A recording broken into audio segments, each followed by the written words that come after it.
So after the first video, a lot of you were requesting me to make another video on how to use Torrent. And this video is gonna be on that.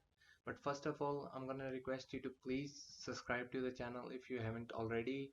And yeah, this is Anmol Arora. Welcome to Woozy Tech, and let's get started.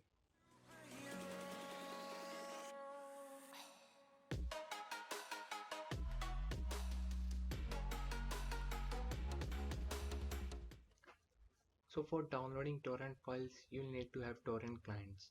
And there are two types of torrent clients, a web-based and an application-based. I prefer the application one, and there are a lot to choose from like qBittorrent, BitTorrent, uTorrent.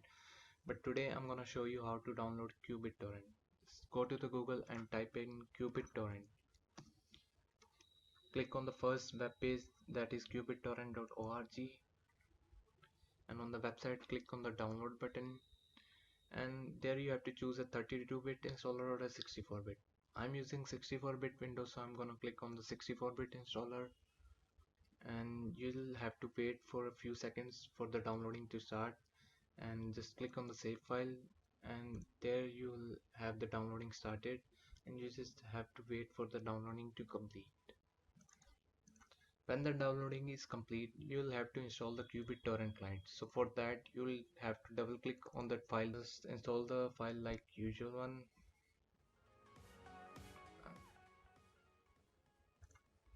and click on the finish to launch the qBittorrent.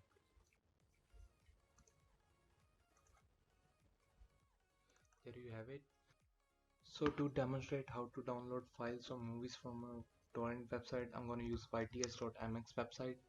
Just go to the website and select the movie you want to download, like I'm choosing the complex lockdown one, and just click on the quality you want to download in. I'm going with 720p, and open the file with the qBittorrent, and you'll be greeted with this screen, and just click on OK, and your downloading will be started. So that's all for today's video, guys, and hope you liked it. Click on the thumbs up button if you liked it, and feel free to ask any questions in the comment section down below. And don't forget to follow us on Instagram, the links in the description, and join our Telegram channel, and I'll see you in the next video.